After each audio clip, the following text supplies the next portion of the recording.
dalka Soomaaliya hadda koorna aan sheegnay waxaan rabnaa dadka Soomaaliyeed dad xayawiye leh oo nool oo firfircoon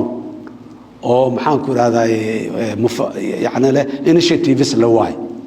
dadka Soomaaliyeed maadaama ay saas yihiin oo dad ganacsataa ay yihiin oo ay duruufyada dalka xataa mugi adkaadeen ay regionkan gobolkan geeska Afrika oo dhan meel kasta hadaad tagtid warshado iyo ganacsiyo waaweyn ay ku leeyihiin waxaan dawladda Soomaaliyeed ay go'aansatay in aan ka mid noqono suuqa bariga Afrika oo ay ku jiraan muxuu ahaay 7 dal hadda oo isku xira badda Atlantiga ee qaaradda Afrika dhinacaas ka marta galbeedka ka marta ilaa badda Indian Ocean ee annaga aan deganahay inta ka dhaxaysa isku xira oo dadka 7daas dawladood ku nool ay yihiin 400 milyan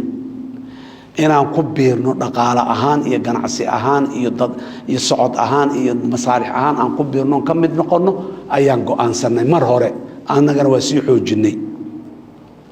waxaan rabaa dadka Soomaaliyeed inuu sheego 2 maalmood ka hor madaxda 7daas dal ku shirtay magaalada Bujumbura ee dalka muxuu ahaay Burundi waxay soo ogolaadeen Soomaaliya inay ka mid noqoto suuqa bariga Afrika wala soo ogolaaday wixii kale oo dhameystir ah oo shuruucda iyo nidaamka iyo dhaqanka ka jira meesha sida aan u waafaqi lahayn sharciyadaha aan u raaci lahayn waa noo dhiman waana raaci doona tabcan shuruucdaas in badan oo kamidana baarlamaanka la keeni doona baarlamaanka laga rabaa inuu ratify gareeyo oo ogolaado waana ogolaan doona insha Allah dadkeena hadii ay Kenya joogan oo Tanzania joogan oo maxaan ku raay Uganda joogan oo South Sudan joogan oo DRC ay jiraan joogan oo kulli hanti ay ku haystaan aanan sharciyeysnayn on la aqoonsanayn maanta wixii ka dambeeyo hantidooda iyo ayaga sharciyada ay meeshii joogan ku joogayaan ay ku haysanayaan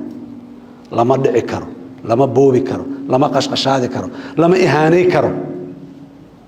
inta aan la rabnay oo aan u raadinaynana waa intaas in aan wada xaajoodkaas sharciyada ka jira meesha aan ka galno oo aan baarlamaanadeena kana laga rabaa sanadka intuu soo dhamaanin si wax walba ay noogu furnaadaan meeqaanahay laakiin meeqaan noo furan inaan la ganacsano haddaan nahay 5 milyan 10 milyan 20 milyan aan ogolaano in badeecadeena la keeno dalkan oo lagu ganacsado annagana noo ogolaado 400 milyan suuq ah inaan ku ganacsano هذا منطقة صحراء وحوت الماما وهذا قرر كرنا أيضا عبسي وأنا بسوا الدولة ضد وحيقانا إيمانه أن برنو أن صعمو أن ترتنو نرشوا ترتن